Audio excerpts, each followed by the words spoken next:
اللہ وبرکاتہ۔ اعوذ باللہ من الشیطان الرجیم، بسم اللہ الرحمن الرحیم۔ وَنُنَزِّلُ مِنَ الْقُرْآنِ مَا هُوَ شِفَاءٌ وَرَحْمَةٌ لِّلْمُؤْمِنِينَ۔ اللہ رب العزت فرماتے ہیں کہ میں نے قرآن کو نازل کیا ہے، اس کے اندر شفا ہے مومنوں کے لیے۔ میرے محترم بھائیوں، قرآن کی ہر آیت کے اندر ہی شفا ہے۔ اللہ تعالیٰ فرماتے ہیں کہ میں نے قرآن کو نازل کیا، اس کے اندر شفا ہے مومنوں کے لیے۔ اب دیکھیں کہ قرآن کی کون کون سی آیت ہے جس کے اندر شفا ہے، کون کون سی صورت ہے جس کے اندر شفا ہے۔ اب ہمیں پتہ کیسے چلے گا؟ اب دیکھیں کہ نبی پاک علیہ السلام کو اور آپ صلی اللہ علیہ وسلم کے شاگرد صحابہ کو، اب دیکھتے ہیں صحیح البخاری کتاب الطب، سیدنا ابو سعید رضی اللہ تعالی عنہ بیان کرتے ہیں کہ میں نے ایک قبیلے کے سردار کو دم کیا اور میں نے دم کرنے کے بعد ان سے بکریاں لی اس کے معاوضے میں، اور معاوضے میں بکریاں لے کے میں نے اس کو دم کیا تو اللہ نے اس کو شفا دے دی۔ تو جب یہ نبی پاک علیہ السلام کو بات سنائی تو آقا علیہ السلام نے فرمایا کہ ابو سعید آپ نے کون سا دم کیا تھا؟ ابھی اللہ کے رسول نے بتلایا نہیں تھا کہ سورہ فاتحہ بچھو کاٹ جائے، سانپ کاٹ جائے تو سورہ فاتحہ اس کا دم ہے، اللہ کے رسول نے نہیں بتلایا۔ ابو سعید نے قرآن کو شفا سمجھتے ہوئے اس پر 7 بار سورہ فاتحہ پڑھ کے دم کیا تو اللہ نے اس کو شفا دے دی۔ اب نبی پاک علیہ السلام کو جب یہ بتلایا نا تو آقا علیہ السلام مسکرائے اور فرمایا ابو سعید آپ کو کیسے پتا کہ سورہ فاتحہ کے اندر شفا ہے؟ اللہ کے رسول مسکرائے۔ محترم بھائیو، قرآن کی کوئی بھی آیت ہے تو اس کے اندر شفا ہے، وہ مرض کوئی بھی ہو۔ آج کا جو میں نے آپ کو وظیفہ بتلانا ہے اور عمل بتلانا ہے، اور ایک بات میری اور یاد رکھنا، حدیث میں ہے کہ نبی پاک علیہ السلام نے فرمایا کہ جس دم کے اندر شرک نہیں اس دم کے اندر کوئی حرج نہیں۔ جو دم کے اندر شرک ہے، جس وظیفے کے اندر شرک ہے، ایسا دم اور ایسا کام کرنا حرام ہے۔ شریعت کے اندر شریعت نے ایسے کام سے منع کر دیا۔ اب اسی آیت کو سامنے رکھتے ہوئے کہ میں نے قرآن کو اللہ تعالیٰ فرماتے ہیں کہ نازل کیا، اس کے اندر شفا ہے، اب قرآن پورا کا پورا شفا ہے۔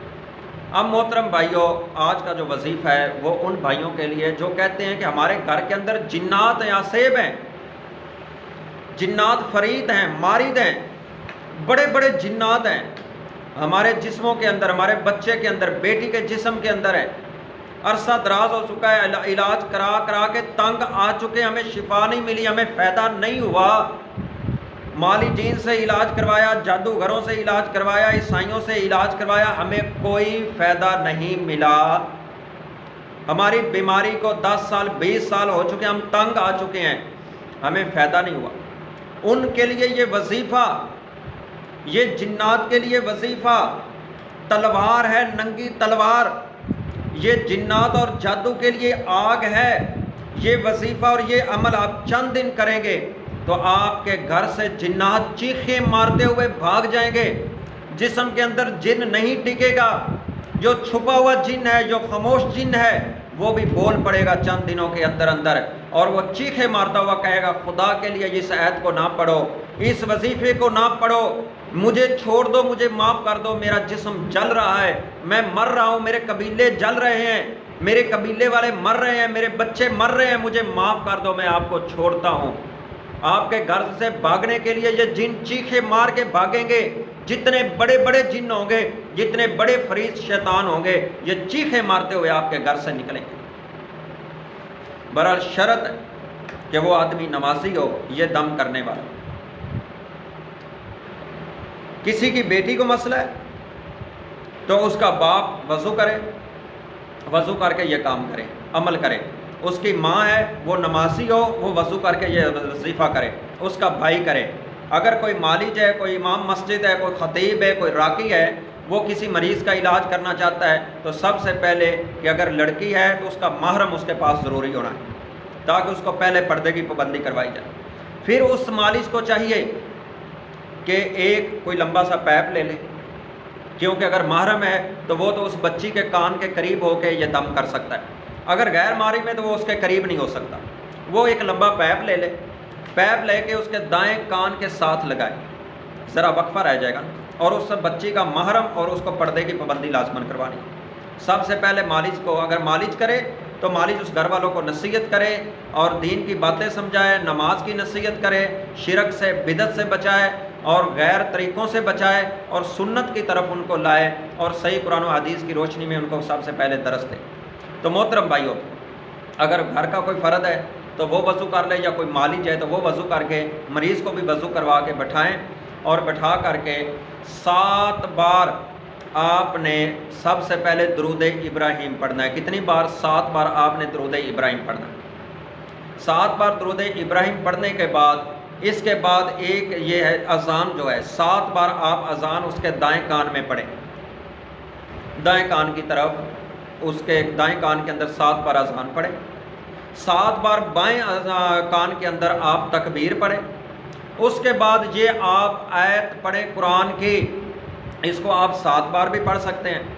بہرحال میں اس کو جو ہے زیادہ سے زیادہ جو میں پڑھتا ہوں مریضوں کے اوپر یا یہ بتلاتا ہوں 7 بار پڑھ لیں تو وہ بھی ٹھیک ہے، اگر اس کو 33 بار پڑھیں تو اور زیادہ فائدہ ہے، اور اگر آپ اس کو 100 بار پڑھیں تو اور زیادہ فائدہ ہو جائے گا، اور اگر آپ اس کو 300 بار پڑھ لیں، 3 تسبیحیں کر لیں تو پھر تو یار کمال ہو جائے گا۔ پھر دیکھنا مالک جتنا بھی کمزور ہو جائے گا، جو جن کہتا میں فرید ہوں، میں مارد ہوں، میرے اندر قوتیں ہیں، میں بادشاہ ہوں، میرے اندر طاقتیں ہیں، میں خود جادوگر ہوں، وہ جب اتنا وظیفہ آپ کریں گے نا روزانہ تو یہ جن اس کے جسم سے چیخیں مار کے جل اٹھے گا، قتل ہو جائے گا، مر جائے گا، یا تو قتل ہو جائے گا، مر جائے گا، یا گھر سے چیخیں مارتا ہوا بھاگ جائے گا۔ آئیے وہ میں آپ کو آیت بتلاؤں کہ وہ آیت کیا ہے۔ وہ آیت ہے، وہ تعداد آپ دیکھ لیں، 7 بار بھی پڑھ سکتے ہیں، 33 بار بھی پڑھ سکتے ہیں، 100 بار بھی پڑھ سکتے ہیں، اور 300 بار بھی پڑھ سکتے ہیں۔ جتنا زیادہ پڑھ لیں گے اتنا زیادہ فائدہ ہو جائے گا۔ میرا پہلے 7 بار درود ابراہیم، 7 بار اذان دائیں کان میں، 7 بار تکبیر بائیں کان میں۔ اس کے بعد یہ آیت کی تعداد بھی میں نے آپ کو بتلا دی ہے۔ وہ کیا ہے؟ آیت کیا ہے؟ وَلَقَدْ فَتَنَّا سُلَيْمَانَ وَأَلْقَيْنَا عَلَىٰ كُرْسِيِّهِ جَسَدًا ثُمَّ أَنَابَ وَلَقَدْ فَتَنَّا سُلَيْمَانَ وَأَلْقَيْنَا عَلَىٰ كُرْسِيِّهِ جَسَدًا ثُمَّ أَنَابَ۔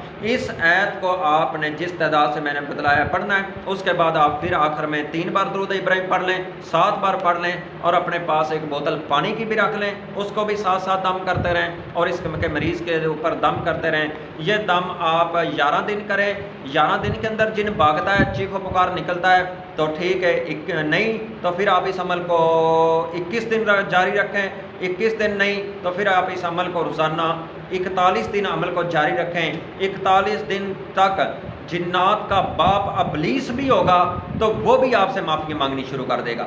اور بعض اوقات ہوتا ہے کہ مریضوں پر بہت جن ہیوی آ جاتے ہیں، فرید آ جاتا ہے، مارد آ جاتا ہے، ابلیس خود آ جاتا ہے۔ اگر ابلیس خود بھی آ گیا تو وہ بھی چیخیں مارتا ہوا وہاں سے نکل جائے گا، بھاگ جائے گا۔ جتنا بھی بڑے سے بڑا جن ہوئے گا، یہ اتنا طاقت والا، اتنا پاورفل یہ وظیفہ ہے۔ انشاءاللہ یہ مالی جن کے لیے بھی ہے، اور یہ ان لوگوں کے لیے بھی جو لوگ بہت زیادہ دیر سے پریشان ہیں۔